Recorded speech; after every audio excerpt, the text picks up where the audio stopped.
Most people don't lose their week halfway through. They lose it in the first 10 minutes of Monday. They wake up reactive, scattered, already behind, letting notifications lead before their own thoughts ever get a chance to breathe. If you've ever found yourself drained before 9 a.m., scrolling, rushing, trying to remember what day it is, this message is for you. Because how you begin your week is not just a habit. It's a decision. It's the moment you silently tell life, "I'm in charge," or you quietly surrender your energy to everything but yourself. This isn't about creating the perfect routine. It's about reclaiming the first hour before the world speaks. The truth is, your week doesn't need more tasks. It needs a stronger tone. And that tone is set by how you show up on Monday morning, with intention or by default. In this video, I'll walk you through the 7 principles that build a calm, focused, and self-led week. Not one based on hype or pressure, but quiet clarity and consistent action. If you're tired of starting strong and burning out by Wednesday, or if you've been searching for a way to build momentum that actually lasts, stay with me. And if any part of this speaks to you, don't forget to subscribe for more content like this and share in the comments below. What's one thing you want to change about how you begin your week? Let's build this together. Quietly, powerfully. Starting now. 1. Don't touch your phone before you touch your life. I remember waking up one Monday morning, still half asleep, and grabbing my phone before I even sat up. I didn't think twice. Just a quick scroll, I told myself, just to see the time, the weather, maybe glance at the news. But within minutes, I was pulled into the stream. Unanswered emails, group chats buzzing, breaking headlines filled with stress, curated lives that looked far more put together than mine. And by the time I stood up, I wasn't in my life anymore. I was in theirs. I hadn't even taken a full breath, and I already felt behind. Not physically, but mentally. I had handed over the direction of my day to algorithms and alerts before I'd given my own thoughts a moment to surface. And in that moment, something quiet but clear hit me. Your phone doesn't just steal your time. It steals the tone of your entire week. We often talk about building discipline and structure, about creating routines that lead to clarity, control, and peace. But the foundation of that structure is not built in the middle of a chaotic day. It's built in the first moments of your Monday. That small window between sleep and engagement is the only clean slate you truly get. And the truth is, most people are handing it away voluntarily. You might say it's just a few minutes, but those minutes are shaping your inner direction. If the first thing you consume is someone else's opinion, their urgency, their drama, or their highlight reel, then your focus, your energy, and your presence are already compromised. You're no longer beginning your week with intention. You're starting it in reaction mode, scattered and dependent on outside validation to feel anchored. It's not about demonizing technology. It's about reclaiming the mental real estate you keep surrendering without realizing it. Think about it. If your Monday begins with distraction, how can you expect to end your Friday with clarity? If your first hour is reactive, emotional, and fragmented, then everything that follows is just an echo of that instability. And we normalize it. We normalize the rush, the fog, the low-grade anxiety that hums in the background of our days. But underneath it, what's really happening is that we've lost the habit of checking in with ourselves. We've stopped asking the most important questions. What do I want this week to mean? What kind of presence do I want to bring into my work, my relationships, my thoughts? Who am I choosing to become this week? These questions aren't self-help cliches. They're recalibration tools. Because no matter what chaos is waiting out there, your inner tone, your focus, your boundaries, your intention is still yours to set. But it requires space and silence and courage. Courage to pause before reacting. Courage to face your own life before indulging in someone else's. You don't need to meditate for an hour or write 5 pages in a journal. You just need to decide, I won't start my week with noise. I won't let algorithms set the pace of my mind. I won't hand my emotional energy to the internet before I've even spoken to myself. That's where the real Monday mindset reset begins. Not with a motivational quote or a productivity hack, but with a deliberate act of restraint. That's how you stop reacting to your week and start taking control of it. When you reclaim your attention, you begin to see your life more clearly. You notice the little irritations before they spiral. You catch the creeping self-doubt before it turns into paralysis. You're not emotionally drained by noon because you protected your mental energy in the morning. You're no longer tolerating distraction as a normal part of your day. You're choosing clarity, presence, and direction as non-negotiables. That's the quiet strength behind every productive week. It doesn't come from doing more. It comes from starting with less noise, less input, less pressure to perform for others before you've shown up for yourself.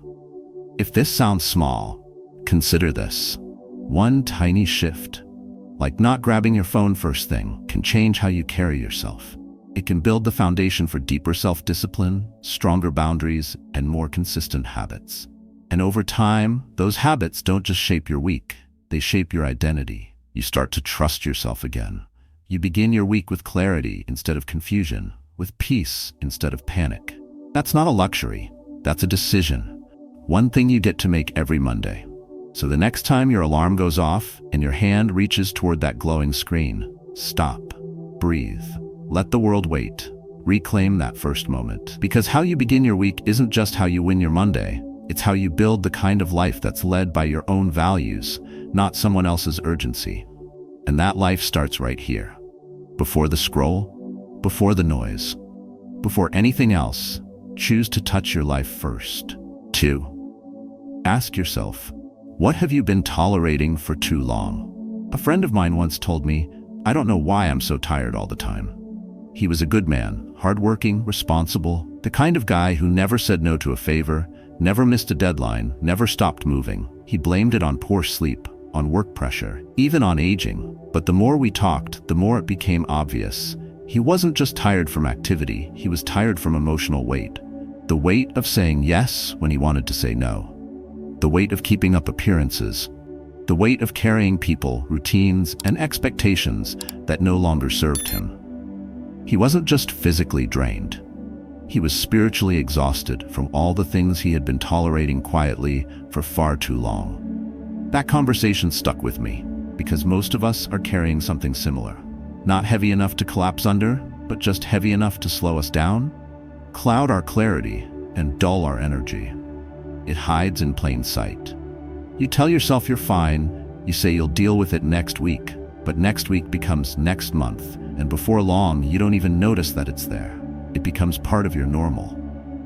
But just because something is familiar doesn't mean it's healthy. And just because you've learned to survive with it doesn't mean it belongs in the life you're trying to build. Each Monday offers a small but powerful opportunity, a mental reset, a quiet window to be brutally honest with yourself before the chaos begins. And that honesty often starts with one question. What have I been tolerating for too long? Maybe it's the way you speak to yourself when no one's listening, little jabs disguised as jokes, quiet assumptions that you're not enough. Maybe it's a relationship that drains you more than it builds you, where the connection is based more on guilt than growth. Maybe it's a routine that steals your time and gives you nothing back, scrolling endlessly, binging, numbing, running. You may not call it suffering, but if it makes you shrink, silence yourself, or delay your progress, it's stealing from you just the same. The issue isn't just the discomfort, it's the slow erosion of your self-respect. Every time you allow something into your life that goes against your values, your goals, or your peace of mind, you send a signal to your brain. This is acceptable. This is what we tolerate. And your nervous system listens. Your energy adjusts. Your standards subtly lower. Not all at once, but over time. And the worst part? You don't even realize it's happening. You just feel more tired, less motivated, more disconnected from the person you thought you were becoming. The moment you name what you've been tolerating, you start to reverse that erosion. You stop running. You reclaim power, not by fixing everything at once, but by drawing one clear boundary. And that boundary starts in the mind. You don't need to announce it. You don't need a big confrontation. You just need to decide, this doesn't belong anymore. That alone will shift how you carry yourself through the week. Because when you stop allowing what weakens you, you start making space for what strengthens you. Sometimes it's not even other people. Sometimes the thing you're tolerating is your own pattern. The way you keep delaying what matters, The way you convince yourself that discomfort is always bad. The way you overthink for so long that your momentum dies in the process. And the fix isn't to hustle harder, it's to get clearer. Clarity is what cuts through the noise. It's what allows you to say this isn't fatigue, it's friction, and to do something about it. Without clarity, your week is just a loop. With clarity, it becomes a ladder. That's why Monday matters. Not because it's magical, but because it offers the mental clean slate most people waste. They jump in without pause. They run without recalibrating. And in that rush, they carry the weight of last week's tolerations into a new chapter. You don't need to do that anymore. You can sit still, breathe, and ask the hard question. What's the one thing I've been putting up with that no longer fits the life I'm building? Not 10 things, just one. Name it, write it, face it. It could be that friend who only calls when they need something. It could be the hour of sleep you keep sacrificing for mindless entertainment. It could be the voice in your head that whispers, "Don't aim too high." Whatever it is, the cost is real. You're not just losing time, you're losing alignment. You're losing the peace that comes from living in truth. And the moment you stop tolerating what drains you, your entire direction shifts. You're no longer drifting. You're leading. Not because life got easier, but because you stopped making excuses for the parts of it that keep you stuck. This week, you don't need more goals. You need one brave moment of honesty. Look at your life with clear eyes. Listen to the small frustrations you've been brushing off, and decide that they're not small anymore. Decide that they matter, because you matter. That's how strong weeks begin. That's how strong people are built. Quietly, intentionally, one untolerated thing at a time. 3. Decide how you're going to show up today. Picture this. It's Monday morning and you've barely woken up. There's no plan, no intention, just the blur of habit. You scroll your phone, rush your coffee, and reply to emails while brushing your teeth. Then a passive-aggressive message from a coworker lands in your inbox, and suddenly your energy drops. You feel defensive, irritated, and off. And before you've even stepped out the door, your mind is clouded, your presence fragmented. Why? Because you didn't choose how to show up, the world did it for you. This is what happens when you walk into your week without making a decision about who you're going to be. You give your power away to chance, to noise, to the first external pressure that enters your space. And yet you had a choice. You always do. The moment your eyes open, you can choose how you'll carry yourself through the day. You can lead, or you can be led. You can respond, or you can react. This choice isn't about performance. It's not about pretending to be someone you're not. It's about alignment. It's about deciding which version of you gets to lead the day, the grounded one or the scattered one. And it's not a matter of who you feel like being, because feelings are fickle. It's about who you choose to be. That one decision, made before the noise of the world interrupts, can protect your focus and your energy more than any productivity hack ever will. And what most people don't realize is that emotional self-defense doesn't start in conflict. It starts in preparation. It starts with mental clarity, with personal leadership. If you wait until life tests you to decide how you want to show up, you've already lost your footing. But if you set the tone first, if you quietly say, "Today I lead myself," then everything else that happens becomes something you respond to, not something that controls you. Think about the days when you handled chaos calmly, not because it wasn't hard, but because you were steady. Those days didn't happen by accident. They happened because, consciously or not, you decided who you were before the world asked. And that decision changes everything. It shifts how you speak, how you move, and how you think. It anchors your presence. You stop shrinking from pressure. You stop reacting to drama. You stop carrying other people's chaos as if it's yours to fix. That's the strength of internal direction. And it starts with a question most people never ask. Who am I going to be today? Ask it before the meetings, before the messages, before you pour into others. Because if you don't, the environment will define your energy. You'll become what the room wants, not what you've chosen. And over time, that erodes your identity. You start doubting your goals, your voice, your values, not because they're wrong, but because you didn't give them a chance to lead. Clarity is not something you stumble into. It's something you set on purpose. And it's not loud. It doesn't come from shouting affirmations or forcing a good mood. It comes from one quiet internal agreement. I am responsible for how I carry myself. You don't need to know how the day will unfold. You just need to know who you are when it does. That's the foundation of emotional discipline. And discipline doesn't mean force. It means commitment to your chosen standard. It means showing up with patience even when irritation knocks. It means choosing peace over panic, presence over distraction, direction over drift. And yes, there will be moments where your emotions don't agree. You'll feel the old reflexes rise, the urge to defend, to shut down, to escape. But that's where the decision holds. That's where it works. Because you already made it. You have already chosen. When you live like this, your confidence grows. Not because everything goes right, but because you trust yourself to stay upright when things go wrong. You don't crumble under small things anymore. You don't confuse urgency with importance. And that shift, that internal steadiness, starts showing in every room you walk into. People notice it, even if you never say a word. It's the energy of someone who knows their direction.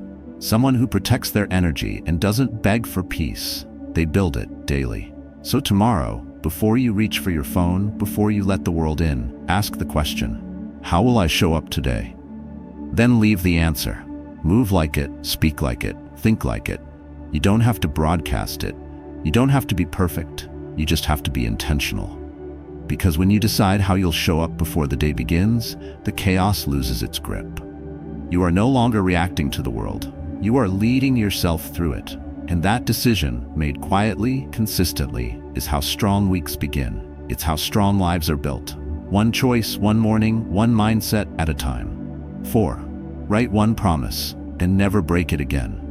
You don't need another grand resolution. You don't need a new system, a vision board, or a complicated morning routine to prove something. What you need, honestly, is to stop lying to yourself. Because the truth is, the most powerful form of personal transformation doesn't begin with 10 goals. It begins with one promise. One simple, specific, personal promise that you make in silence. No performance, no applause, just you, your word, and the decision to stop being the person who always backs out when it gets hard. That's the line that divides self-doubt from self-respect. That's where your identity starts to rebuild, not when you feel motivated, but when you make a quiet, clear commitment and keep it. Even when it's hard. Especially when it's hard. We break promises to ourselves all the time. Small things at first. You said you'd sleep earlier. You didn't. You said you'd stop texting that person. You didn't. You said you'd go for that run, read that book, skip that distraction, just for 1 week. But then life got in the way. Or your mood shifted. Or you told yourself, I'll try again Monday. The problem isn't that you failed. The problem is that every time you back away from a promise to yourself, you chip away at something deeper, your trust. You start believing less in your own words. And over time, you stop expecting anything real from yourself. You want progress, but deep down, you don't trust your own follow-through anymore. And when that trust erodes, even the smallest goals feel like mountains. That's why you don't need a list. You need a vow. A vow you don't break. Not because it's easy, but because it's yours. Because keeping your word to yourself is the foundation of quiet strength. The kind that doesn't need to shout. The kind that doesn't fade after one good week. You build discipline, not by chasing motivation, but by practicing consistency, even when no one sees. Especially when no one sees. That's where real power lives. In the moments when it's not convenient, when no one is cheering, when quitting feels justified, and you still choose to stay with it. But it starts with just one. One promise. One line you don't cross. Not 10, not 50, just one standard that you decide is non-negotiable. Maybe it's waking up at the same time every day no matter what. Maybe it's journaling for 5 minutes every night. Maybe it's cutting out social media in the first hour of the day. It doesn't matter what it is, as long as it matters to you. As long as you know that keeping it will begin to shift the way you see yourself. Because that's what happens. With each kept promise, something internal shifts. You start carrying yourself differently. You don't speak the same way, move the same way, or think the same way. Because you've proven to yourself, quietly, repeatedly, that your word means something again. There's a moment every day, usually early, when your old habits try to pull you back. That's when the promise matters most. That's when you remind yourself, I don't break this. Not for excuses, not for moods, not because it's a bad day. Because this promise isn't about the task, it's about who you are becoming. And the identity you're building isn't shaped by what you dream about doing someday. It's shaped by what you show up for today. The strength of your character isn't measured in noise, speed, or ambition. It's measured in consistency, in restraint, in the invisible integrity of keeping your word to yourself, even when it doesn't seem like it matters. But it does matter, because when you keep that one promise, you stop negotiating your standards. You stop falling into the pattern of performance and perfection. You begin to rise from something deeper. And that energy, the quiet, focused energy of a man who honors his own word, that's what carries into everything else. Your focus sharpens, your boundaries strengthen, your presence grows, and most of all, your belief in yourself starts to come back. Not through hype, not through motivation, but through evidence. You told yourself you'd do it, and you did.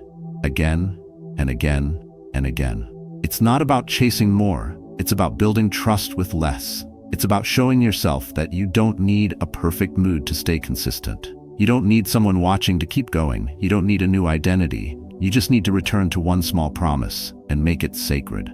Because when you do that, your week shifts, your energy shifts, and eventually, your entire life begins to shift with it. Not because you're trying harder, but because you're finally respecting the most important relationship you have, the one between your actions and your word. So make the promise, keep it, no matter what, and let that be the first proof that you're no longer chasing discipline, you've become it. 5. Cut one excuse that's been holding you back. Be honest with yourself. How many times have you whispered the same sentence, I'll start next week, or now's just not the right time? It feels reasonable, doesn't it? It feels like planning, like responsibility. But deep down, you know the truth. That excuse didn't start yesterday. It's been living with you for years, changing form, changing tone, but always there. And every time it shows up, it sounds convincing. You tell yourself you'll wait until work is less hectic, until you're less tired, until the moment feels more aligned. But somehow, the moment never comes. And if we're being real here, the problem isn't that you don't have time. The problem is you've given that excuse a permanent seat in your life. The human mind is brilliant at self-preservation. It doesn't like risk. It avoids discomfort. So when you're on the edge of action, when you're close to starting something meaningful, your brain offers you an escape. A sentence, a phrase, a reason that lets you back away without calling it fear. That's what excuses are. Fear of wearing a reasonable mask. And the most dangerous ones aren't loud, they're quiet. They show up in familiar language, in routines, in late-night negotiations you have with yourself about what can wait. And the more you repeat them, the more they feel like the truth. But the truth isn't what you've said the longest. It's what sets you free. If you want to begin your week with clarity, you can't carry old excuses into a new Monday. You can't expect focus if you've already left the back door open for doubt to walk in. And doubt, like clutter, expands to fill the space you give it. The only way to stop it is to cut the script. Not gently, not tomorrow, but now. You already know the one that's been following you. Maybe it's I don't have the energy. Maybe it's I'm just not ready. Maybe it's what's the point if I'll just fall off again? That one hits hardest because it's not even about time or resources. It's about self-belief. You don't just doubt your schedule. You doubt your ability to be consistent. But here's the thing. Consistency isn't built on perfect days. It's built by refusing to let the excuse win again. You don't need to kill every excuse at once, just one. The one that shows up the most. The one you go to when you feel overwhelmed. Write it down, look it in the eye. Because until you do, it will continue to live under the surface, running the show, guiding your choices, shaping your outcomes. And you'll wonder why nothing changes, when the truth is, you've been protecting the very thought that's been holding you back. Progress isn't about talent, it's about honesty. It's about saying, I've been feeding this excuse and it's time to stop. You don't rise by avoiding discomfort. You rise by cutting the mental anchors that keep you stuck in cycles. That cycle might look like motivation on Sunday, delay on Monday, guilt by Wednesday, and complete resignation by Friday. Then you hit repeat. Not because you're lazy, but because you haven't challenged the thought that tells you it's okay to postpone purpose. And the longer you postpone, the heavier your self-respect becomes. You start to feel it every time you talk about change, but take no action. It creeps into your tone, your posture, your decisions, because your actions tell your mind whether your words are real. And that's why cutting an excuse is more than just a mindset shift. It's a turning point. It's a declaration that from now on, you won't abandon yourself when things get hard. You won't outsource your potential to comfort. You won't dress up fear and call it timing. You'll stand in front of the very sentence that's been costing you time, energy, clarity, and you'll say, no more. You don't have to be loud. You just have to be honest. And you have to follow it with action. Even something small, a walk, a page written, a 5-minute commitment done without negotiation. Because that act, however small, is the cut. That's what stops the loop. That's what rewires your default. Most people live in loops, and they call it normal. But you're here because you're ready for something different. You're not looking for hype. You're looking for peace. The kind that comes from knowing you followed through. And you won't find that peace by stacking more goals or reading another book. You'll find it by removing the thing that's been stealing your momentum. One lie, one phrase, one excuse that you've outgrown. And once you cut it, everything shifts. Your time starts to mean something again. Your energy starts to return. And most of all, your self-belief, quiet, steady, unshakable, starts to rebuild itself from the inside out. So this Monday, don't make 10 promises. Make one decision. Cut the excuse and walk forward without it. Because it never protected you. It only delayed the version of you that's been waiting to lead. 6. Move before your doubts take over. There are 2 versions of you that exist every Monday morning. One stays in bed too long, staring at the ceiling, picking up the phone, checking the weather, checking messages, scrolling through other people's lives while your own slips further into the background. That version thinks too much and moves too little. The other one gets up while the doubt is still quiet. He puts his feet on the floor, stretches his body, and steps into the day with intention before hesitation wakes up. The only difference between these 2 men is 5 minutes. 5 minutes of movement or 5 minutes of delay. But that tiny window, what you choose to do in that fragile space between waking and action, can set the entire tone of your week. Because doubt grows in stillness. Overthinking loves silence. But motion? Motion disrupts it. Motion breaks the spiral before it begins. You don't need a full workout. You don't need a cold plunge, a green smoothie, or a perfectly timed playlist. You need motion. A signal to your nervous system that you are in charge, not your fears. When you stay still, when you give your mind too long to negotiate, that's when the spiral starts. You begin listing all the things that could go wrong, all the ways you might fall short, all the reasons today might be just another repeat of the last. And none of that is real. Not yet. But because you haven't moved, your body believes the fear. You feed it with stillness. You nourish it with inactivity. But when you move, even just a little, your body takes back the steering wheel. You shift the state. You remind yourself that your thoughts are not commanders. They are passengers. And you get to choose which ones stay on board. This is why the discipline of movement isn't just about health. It's about control. It's about power. It's about self-leadership in the smallest moment of the day. Because once your body is moving, your emotions follow. Your clarity sharpens. Your reactions slow down. Your energy begins to return. You're no longer waking up into chaos. You're waking up with command. And that's what most men forget. Motivation doesn't start your week. Momentum does. And momentum only shows up if you make the first move before your mind has the chance to talk you out of it. You've probably lived both versions. You know how it feels to waste the morning, low energy, mental fog, guilt by noon. You've seen what happens when you let the phone lead instead of your feet. And you also know how it feels to rise early, even when you don't feel like it, and do the thing anyway. It's not glamorous, but it's powerful. Because no one claps for it, and no one needs to. That's the point. This isn't about performance. It's about reclaiming your identity from the noise. From the excuses, from the weakness that waits for the right mood. You don't train for motivation. You train for discipline. And discipline means you act even when your feelings say you're not ready. You act because you respect your time, because you know what the version of you that scrolls all morning will cost you. When you move first, you stop reacting all day. You set the pace instead of chasing it. You stop living in defense.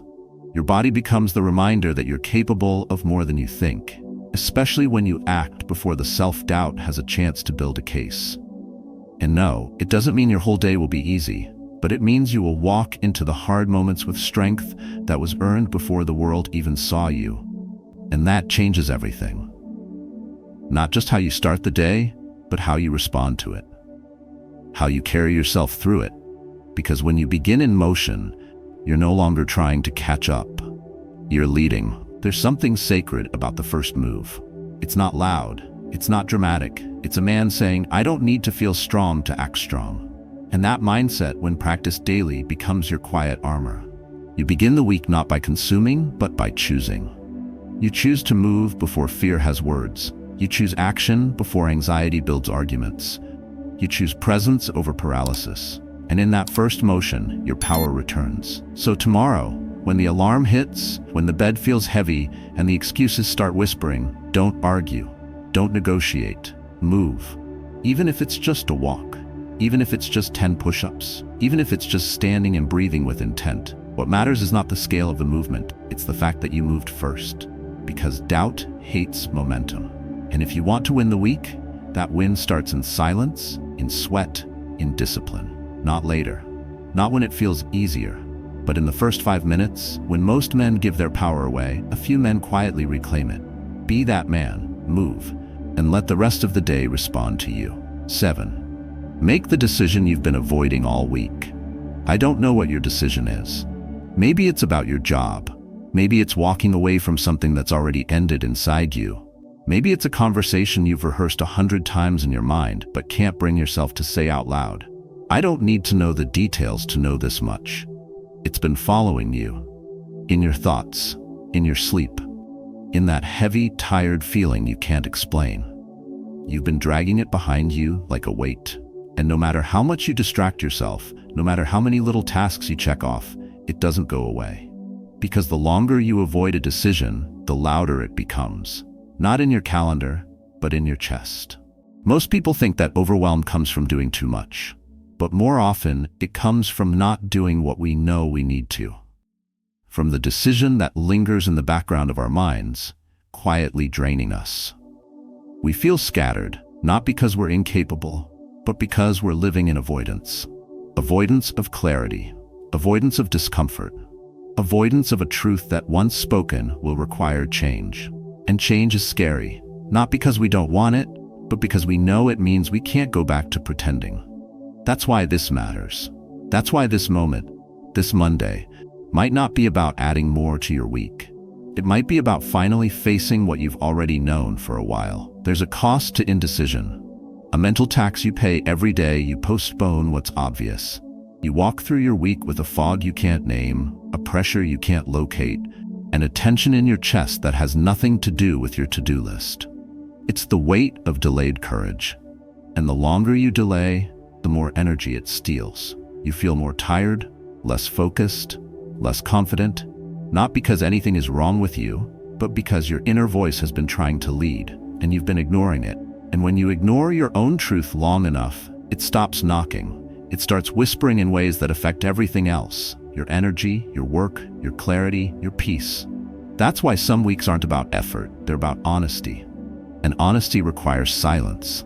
You have to pause long enough to ask the question, what decision am I still avoiding, and why? Is it fear of conflict, fear of failure, fear that once you say it, everything will change? Those are valid fears, but the pain of staying stuck is often greater than the discomfort of moving forward. You already know that. You've felt it in the form of restlessness, in the way you check your phone to escape, in the way your mind keeps circling back to the same thought. That's not a coincidence, that's a signal. And the longer you wait, the more that signal becomes noise. But you don't have to wait, you can decide now. You don't need to solve everything today.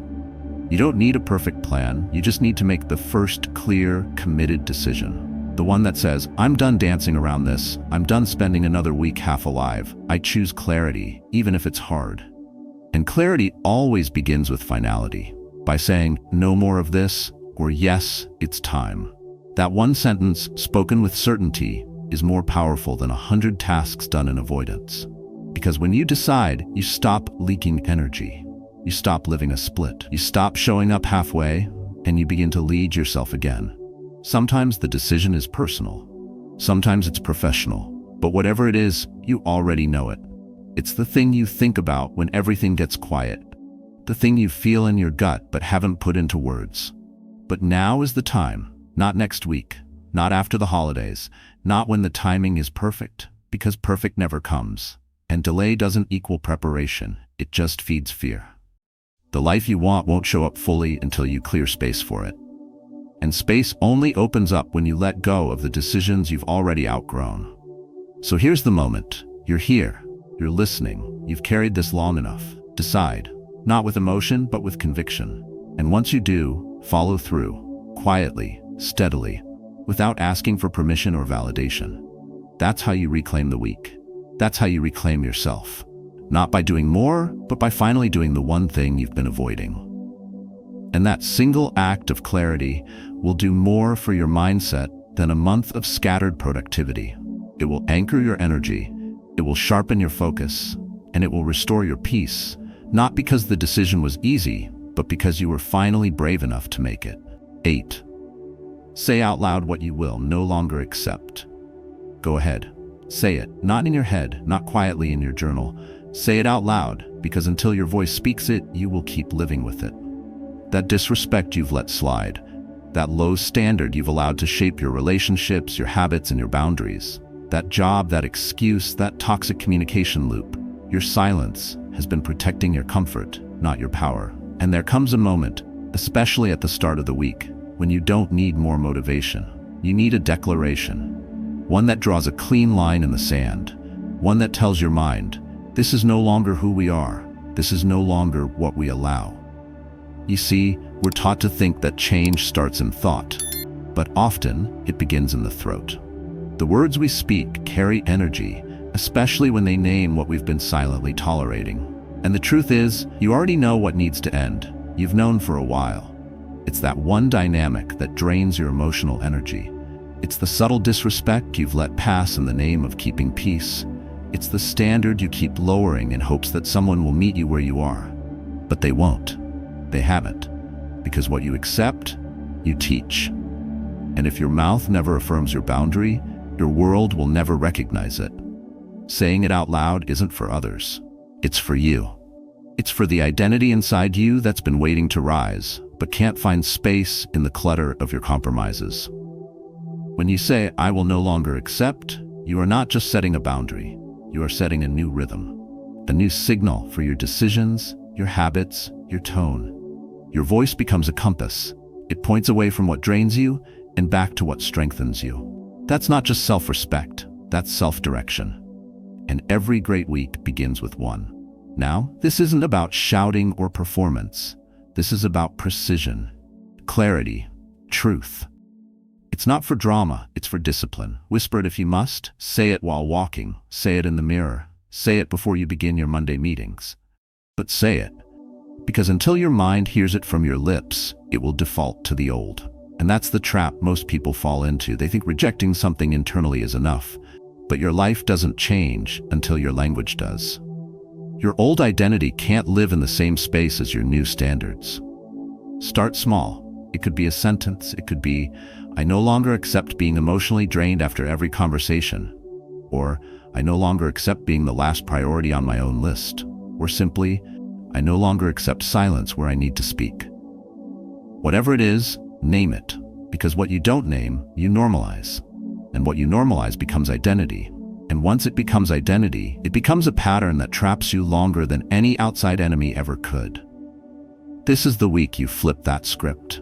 This is the morning you stop negotiating with what already feels wrong. You don't need to convince anyone. You don't need a 10-step action plan. You need one clear sentence and the inner courage to speak it, even if your voice shakes. Because here's what most people don't realize. The moment you say it, the moment you speak your new standard into the world, your decisions will start to align with it. You'll walk differently. You'll pause when something disrespects that standard. You'll feel discomfort around the old patterns, not because you're weak, but because you're no longer compatible with them. That's how transformation begins, not with external events, but with internal commands. So say it, not as a wish, not as a hope. Say it as a vow. I will no longer accept. Fill in the blank, and let that sentence burn quietly through the rest of your week. Let it inform your schedule. Let it shape your reactions. Let it protect your peace. Because the moment your voice matches your standards, the world around you has no choice but to respond. Your presence becomes sharper. Your focus becomes clearer, and you stop reacting to life and start leading it. This is not about anger. It's about alignment. It's about living in a way that no longer tolerates emotional sabotage, hidden resentment, or quiet disrespect. It's about reclaiming your tone, not with noise, but with a grounded declaration that says, I'm not available for this anymore. That energy is powerful, and that's the energy that deserves to begin your week. Not just for today, but for every day that follows. Say it, seal it, then step into your Monday like a man who means it. Every week, you're given a decision, to drift or to direct. Most people wake up reacting. They grab their phones, check their messages, and surrender to chaos before even touching their purpose. But not you. Not anymore.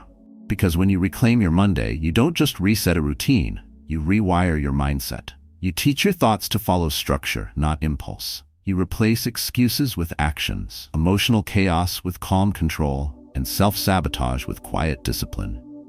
That's how real self-mastery begins, not with dramatic change, but with consistent clarity. This video wasn't just a motivational push. It's a reminder of your power. The power to set energetic boundaries, to detach from what drains you, and to lead your week with inner peace and unshakable focus. When you speak your new standard, when you act before doubt, when you write one promise and honor it, you stop reacting to life and start rewriting it. That's how strong people protect their peace stoically. Not loudly, but intentionally. What's the one promise you're making this week? What will you no longer accept? Drop your answer in the comments. Your voice might spark someone else's breakthrough. And if this video spoke to you, share it forward. Let someone else begin again, too.